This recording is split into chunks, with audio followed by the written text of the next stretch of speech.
Doctor on the edge എന്ന സീരീസിന്റെ 3-ാം episode ആരംഭിക്കുന്നത് ജിയുയുടെ ജീവിതത്തിലെ ഏറ്റവും അപമാനകരമായ നിമിഷങ്ങളിൽ ഒന്നോടെയാണ്. ഫെറി ടെർമിനലിൽ ഗ്രാമമുഖ്യൻ എല്ലാവരുടെയും മുന്നിൽ ജിയുയെ നേരിട്ട് കുറ്റപ്പെടുത്തുകയും കുപ്പകളെറിഞ്ഞ് അവനെ കള്ളനെന്ന് വിളിക്കുകയും ചെയ്യുന്നു. തന്റെ ഇൻഷുറൻസ് കമ്പനി തനിക്ക് ഹാർട്ട് അറ്റാക്ക് ഉണ്ടായിട്ടില്ലെന്നും ഏഞ്ചൈന മാത്രമാണ് ഉണ്ടായതെന്നും പറഞ്ഞതിനാൽ 15 മില്യൺ വോൺ ചികിത്സാ ചെലവ് നൽകിയില്ലെന്ന് അദ്ദേഹം പറയുന്നു. എന്നാൽ ജിയുയി ശാന്തമായി യഥാർത്ഥ സാഹചര്യം വിശദീകരിക്കുന്നു. ഏഞ്ചൈന ഏത് സമയത്തും ഗുരുതരമായ അറ്റാക്കായി മാറാമെന്നും താൻ നടത്തിയ കൃത്യമായ രോഗനിർണയവും ചികിത്സയുമാണ് ഗ്രാമമുഖ്യന്റെ ജീവൻ രക്ഷിച്ചതെന്നും അദ്ദേഹം പറയുന്നു. പക്ഷേ ഗ്രാമമുഖ്യൻ അത് കേൾക്കാൻ തയ്യാറല്ല.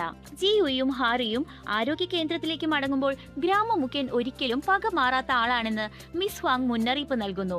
ആ മുന്നറിയിപ്പ് വളരെ വേഗം യാഥാർത്ഥ്യമാകുന്നു.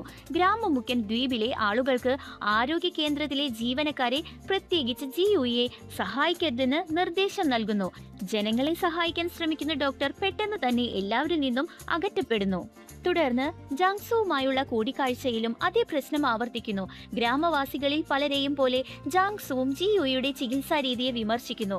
3 ദിവസത്തേക്കുള്ള മരുന്ന് മാത്രമാണ് നൽകിയതെന്ന് പരാതിപ്പെടുന്നു. കൂടുതൽ പരിശോധനകൾക്കും എക്സ്റേക്കുമായി കരയിലേക്ക് പോകണമെന്ന് ജിയുയെ നിർദ്ദേശിക്കുമ്പോൾ ജാങ്സു കടുത്ത എതിർപ്പ് പ്രകടിപ്പിക്കുകയാണ്. നിരന്തരം വിമർശനങ്ങൾ കേട്ടുമടുത്ത ജിയുയി ഒടുവിൽ ക്ഷമ നഷ്ടപ്പെടുത്തി അദ്ദേഹത്തോട് പുറത്തു കാത്തിരിക്കാൻ പറയുന്നത് കാണാം. പിന്നീട് ജിയുയും ജൂച്ചിയോണും ചിയോണിന്റെ ചികിത്സ തേടുന്നു. അവിടെ ജൂച്ചിയോൺ ജോലി സാഹചര്യത്തെക്കുറിച്ച് പരാതിപ്പെടുകയും ചില മെഡിക്കൽ ഉപകരണങ്ങൾ പോലും സ്വന്തം പണം ചെലവഴിച്ച് വാങ്ങേണ്ടി വരുന്നുവെന്ന് പറയുകയും ചെയ്യുന്നു. എന്നാൽ ചിയോൺ പരാതികൾക്ക് പകരം ഒരു സൈനികനും മെഡിക്കൽ ഓഫീസറുമായ തന്റെ ഉത്തരവാദിത്തങ്ങളിൽ ശ്രദ്ധ കേന്ദ്രീകരിക്കണമെന്ന് ഉപദേശിക്കുകയാണ്. സംഭാഷണം പിന്നീട് ചിയോണിന്റെ ഭൂതകാലങ്ങളിലേക്ക് നീളുന്നു. ഒരിക്കൽ മത്സ്യവിഷബാധയേറ്റ 2 രോഗികളെ ചികിത്സിച്ചപ്പോൾ ഒരാളെ രക്ഷിക്കാനായെങ്കിലും മറ്റൊരാൾ മരിച്ചതായി ജിയുയി അറിയുന്നു. അതിലും അതിശയകരമായി രക്ഷപ്പെട്ട രോഗിയുടെ കുടുംബവും മരിച്ച രോഗിയുടെ കുടുംബവും ചിയോണിനെതിരെ കേസ് കൊടുത്തിരുന്നു. ഈ കഥ ജിയുയെ ആഴത്തിൽ അലട്ടുന്നു. ഒരു ഡോക്ടർ തന്റെ പരമാവധി ശ്രമിച്ചിട്ടും ഇത്തരമൊരു അവസ്ഥ നേരിടേണ്ടി വരുന്നുവെങ്കിൽ ഈ ദ്വീപിൽ തനിക്ക് എന്തും സംഭവിക്കാമെന്ന ആശങ്ക അദ്ദേഹത്തെ പിടികൂടുന്നു. ഈ ഭയം പിന്നീട് അദ്ദേഹത്തിന്റെ ജോലിയെ ബാധിക്കുന്നു. ഗ്രാമവാസികൾ ആവശ്യപ്പെടുന്നത് പോലെ അദ്ദേഹം 30 ദിവസത്തേക്കുള്ള മരുന്നുകൾ നൽകാൻ തുടങ്ങുന്നു. ഹാരി ഈ മാറ്റം ശ്രദ്ധിക്കുകയും കാരണം ചോദിക്കുകയും ചെയ്യുന്നു. എന്നാൽ ജിയുയി തനിക്കിനി വേണ്ടത് സേവനകാലം പൂർത്തിയാക്കി ഇവിടെ നിന്ന് പോകുക മാത്രമാണെന്ന് തുറന്നു പറയുന്നുണ്ട്. ആളുകളെ സഹായിക്കാനുള്ള അദ്ദേഹത്തിന്റെ ആവേശം കുറഞ്ഞതായി തോന്നുമ്പോൾ ഹാരി നിരാശയാകുന്നു. അതേസമയം നിരവധി രസകരമായ നിമിഷങ്ങളും ഉണ്ടാകുന്നു. ദ്വീപിൽ പാഴ്സലുകൾ വിതരണം ചെയ്യുന്നതിനിടെ ഹാരിയുടെ പാഴ്സൽ കാണുന്ന ജിയുയി അവൾക്ക് സന്ദേശം അയക്കുന്നു. പക്ഷേ അബദ്ധത്തിൽ തന്റെ ഒരു സെൽഫിയും അതിനൊപ്പം അവൻ അയക്കുന്നുണ്ട്. ഈ ഒരു ചെറിയ പിഴവ് ഏറ്റവും തമാശയാർന്ന രംഗങ്ങളിൽ ഒന്നായി മാറുന്നു. മറുവശത്ത് ഹാരിയും ചിയോണും മഡോട്കോ ദ്വീപിലേക്ക് പോകുന്നു. അവിടെ ഒരു വയോധിക തന്റെ നായയെ ചികിത്സിക്കാനായി കൊണ്ടുവരുന്നു. എല്ലാവരെയും അത്ഭുതപ്പെടുത്തിക്കൊണ്ട് ആ നായ തന്റെ മരിച്ച മകനാണെന്ന് അവർ വിശ്വസിക്കുന്നു. ചിയോൺ ആദ്യം അമ്പരന്ന് അവിടെ നിന്ന് മാറിപ്പോകുന്നുണ്ട്. എന്നാൽ പിന്നീട് സാഹചര്യം മനസ്സിലാക്കി ഒരു വെറ്ററിനറി ഡോക്ടറിന്റെ സഹായം തേടുന്നു. ചികിത്സക്കിടെ നായ ചിയോണിനെ കടിക്കുകയും ചെയ്യുന്നുണ്ട്. പ്രധാന ദ്വീപിൽ ഉള്ളി അരിയുന്നതിനിടെ വിരലിൽ ഗുരുതരമായി മുറിവേറ്റ ഒരു റെസ്റ്റോറന്റ് ജീവനക്കാരിയെ ജിയുയി ചികിത്സിക്കുന്നു. കൂടുതൽ ചികിത്സയ്ക്കായി കരയിലേക്ക് പോകണമെന്ന് അദ്ദേഹം നിർദ്ദേശിക്കുന്നു. അപകട സാധ്യത കുറച്ചുകൂടി വലുതാക്കി പറഞ്ഞെങ്കിലും അത് രോഗിയുടെ നന്മയ്ക്കായുള്ള അദ്ദേഹത്തിന്റെ ആത്മാർത്ഥ ശ്രമമായിരുന്നു. പിന്നീട് ഹാരി ചിയോണിന്റെ നായകടിയേറ്റ മുറിവ് ചികിത്സിക്കുന്നു. സംസാരത്തിനിടെ തനിക്ക് നായകളെ ഭയമാണെന്ന് ചിയോൺ സമ്മതിക്കുന്നുണ്ട്. എന്നിരുന്നാലും അത് ഹാരിക്ക് അർത്ഥപ്രധാനമാണെന്ന് തോന്നിയതിനാലാണ് സഹായിച്ചതെന്നും അവൻ പറയുന്നു. മടങ്ങാൻ തയ്യാറാകുമ്പോൾ വയോധിക വീണ്ടും നായയുമായി വരികയാണ്. ഇത്തവണ ഒരു മരച്ചില്ല നായയെ മുറിവേൽപ്പിച്ചിട്ടുണ്ട്. എന്തായാലും എല്ലാവരും ചേർന്ന് മുറിവ് ചികിത്സിച്ച് നായയെ രക്ഷിക്കുന്നു. എന്നാൽ അവസാന ബോട്ട് നഷ്ടമായതിനാൽ ഹാരിക്കും ചിയോണിനും ദ്വീപിൽ രാത്രി ചിലവഴിക്കേണ്ടി വരുന്നു. അവിടെ വെച്ച് അവർ പഴയ ഓർമ്മകൾ പങ്കുവെക്കുന്നു. ഒരു അപകടബാധിതനെ CPR നൽകി രക്ഷിക്കാൻ ശ്രമിച്ച സമയത്തായിരുന്നു അവരുടെ ആദ്യ കൂടിക്കാഴ്ചയെന്ന് ഫ്ലാഷ് ബാക്കിലൂടെ കാണിക്കുന്നു. ഒരു ഫോൺ നമ്പറിനെ ചുറ്റിപ്പറ്റിയ ചെറിയ തെറ്റിദ്ധാരണ അവരുടെ ബന്ധത്തിലെ രസകരമായ ഓർമ്മയായി മാറുകയാണ്. ഇതിനിടെ ജിയുയി ഹാരിയുടെ വീട്ടിൽ പാഴ്സൽ എത്തിക്കുന്നു. ഈ മുത്തശ്ശിയും സംസാരിക്കുന്നത് അബദ്ധത്തിൽ കേൾക്കുകയും അമ്പരന്ന് വീണ് കൈക്ക് മുറിവേൽക്കുകയും ചെയ്യുന്നു. ഹാരിയുടെ മുത്തശ്ശി അദ്ദേഹത്തെ വീടിനുള്ളിലേക്ക് കൊണ്ടുപോയി ചികിത്സിക്കുന്നുണ്ട്. അവിടെ ചില വേദന സംഹാരികൾ കണ്ട ജിയുയി അവരുടെ ആരോഗ്യത്തെക്കുറിച്ച് ചോദിക്കുമ്പോൾ സാധാരണ മൈഗ്രെയിൻ ആണെന്ന് പറഞ്ഞ് അവർ വിഷയം ഒഴിവാക്കുന്നു.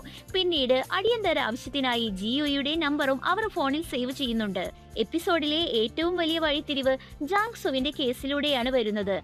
ചുമ കൂടിയതിനാൽ കൂടുതൽ ശക്തമായ മരുന്ന് ആവശ്യപ്പെട്ട് ജാങ് സു വീണ്ടും എത്തുന്നു.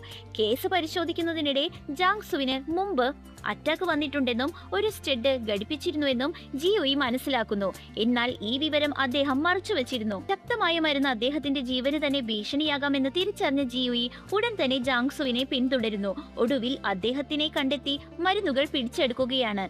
സാഹചര്യം മനസ്സിലാക്കിയ ജാങ് സു ആത്മാർത്ഥമായി ജിയുയിയോട് നന്ദി പറയുന്നു. തന്റെ ജീവൻ രക്ഷിച്ച ഡോക്ടറോടുള്ള വിശ്വാസം അദ്ദേഹത്തിന് വർദ്ധിക്കുകയാണ്. ഈ സംഭവത്തിന് ശേഷം ഗ്രാമവാസികളുടെ കാഴ്ചപ്പാട് മാറാൻ തുടങ്ങുന്നു. ജിയുയി യഥാർത്ഥത്തിൽ അവരുടെ നന്മയ്ക്ക് വേണ്ടിയാണ് പ്രവർത്തിക്കുന്നതെന്ന് അവർ തിരിച്ചറിയുന്നു. റെസ്റ്റോറന്റ് ഉടമ അദ്ദേഹത്തിന്റെ ഉപദേശം അനുസരിച്ച് ചികിത്സ തേടുകയും മറ്റൊരു രോഗി വ്യായാമത്തെക്കുറിച്ചുള്ള ഉപദേശത്തിന് നന്ദി പറയുകയും ചെയ്യുന്നുണ്ട്. ഒടുവിൽ ഇൻഷുറൻസ് കമ്പനി തന്നെ വഞ്ചിക്കാൻ ശ്രമിച്ചതാണെന്ന് ഗ്രാമമുഖ്യൻ മനസ്സിലാക്കുന്നു. ജിയുയി പറഞ്ഞതെല്ലാം ശരിയാണെന്ന് തിരിച്ചറിഞ്ഞ അദ്ദേഹം ആരോഗ്യ കേന്ദ്രത്തിലേക്ക് കടൽ വിഭവങ്ങൾ കൊണ്ടുവന്ന് സമാധാനത്തിന്റെ അടയാളമായി നൽകുന്നു. ചെറിയൊരു സമ്മാനമായിരുന്നുവെങ്കിലും ജിയുയിയോടുള്ള ഗ്രാമവാസികളുടെ മനോഭാവത്തിൽ വലിയ മാറ്റം സംഭവിച്ചു എന്നതിന്റെ തെളിവായിരുന്നു അത്. ആ വൈകുന്നേരം ജിയുയും ഹാരിയും ഒരു കൺവീനിയൻസ് സ്റ്റോറിൽ വെച്ച് ഹൃദയസ്പർശിയായ സംഭാഷണം നടത്തുന്നു. അബദ്ധത്തിൽ അയച്ച സെൽഫിയെക്കുറിച്ച് തമാശ പറഞ്ഞ ശേഷം ജിയുയി തന്റെ ആശങ്കകൾ തുറന്നു പറയുന്നു. ആരെങ്കിലും പരാതി നൽകിയാൽ ദ്വീപിൽ സേവനം ചെയ്യാനുള്ള അവസരം നഷ്ടമാകുമോ എന്ന ഭയം അദ്ദേഹത്തെ നിരന്തരം അലട്ടുന്നുണ്ടെന്ന് സമ്മതിക്കുന്നു. അദ്ദേഹത്തെ ആശ്വസിപ്പിക്കാൻ ഹാരി ജ്വലിക്കുന്ന മിന്നാമിനുങ്ങുകളുള്ള ഒരു മനോഹരമായ സ്ഥലത്തേക്ക് കൊണ്ടുപോവുകയാണ്. ആ അത്ഭുതകരമായ കാഴ്ചകൾക്കിടയിൽ ഇത്രയും കാലം എല്ലാം സഹിച്ചു നിൽക്കാൻ മാത്രം പറഞ്ഞതിന് അവൾ അവനോട് ക്ഷമ ചോദിക്കുന്നു. ആദ്യമായി ആരോ തന്നെ യഥാർത്ഥത്തിൽ മനസ്സിലാക്കുന്നുവെന്ന തോന്നൽ ജിയുയിക്ക് ലഭിക്കുകയാണ്. എപ്പിസോഡ് അവസാനിക്കുമ്പോൾ ഹാരി എപ്പോഴും തന്റെ നന്മയ്ക്കായാണ് ചിന്തിച്ചിരുന്നതെന്ന് ജിയുയി മനസ്സിലാക്കുന്നു. മഡോക്ഡോ യാത്രയ്ക്കായി എന്തുകൊണ്ട് തന്നേക്കാൾ ചിയയോണിനെ തിരഞ്ഞെടുത്തു എന്ന് ചോദിക്കുമ്പോൾ ദൈർഘ്യമേറിയ ബോട്ട് യാത്രയും കഠിനമായ സാഹചര്യങ്ങളും കാരണം തന്നെയാണെന്ന് ഹാരി വിശദീകരിക്കുന്നു.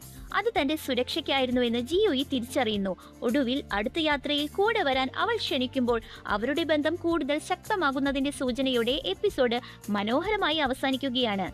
ഇന്നത്തെ എപ്പിസോഡ് ഇഷ്ടമാവുകയാണെങ്കിൽ ലൈക്ക് ചെയ്യാനും ഷെയർ ചെയ്യാനും നിങ്ങളുടെ അഭിപ്രായങ്ങൾ കമന്റ് ചെയ്യാനും മറക്കരുത്. അടുത്ത വീഡിയോയുമായി വീണ്ടും കാണാം.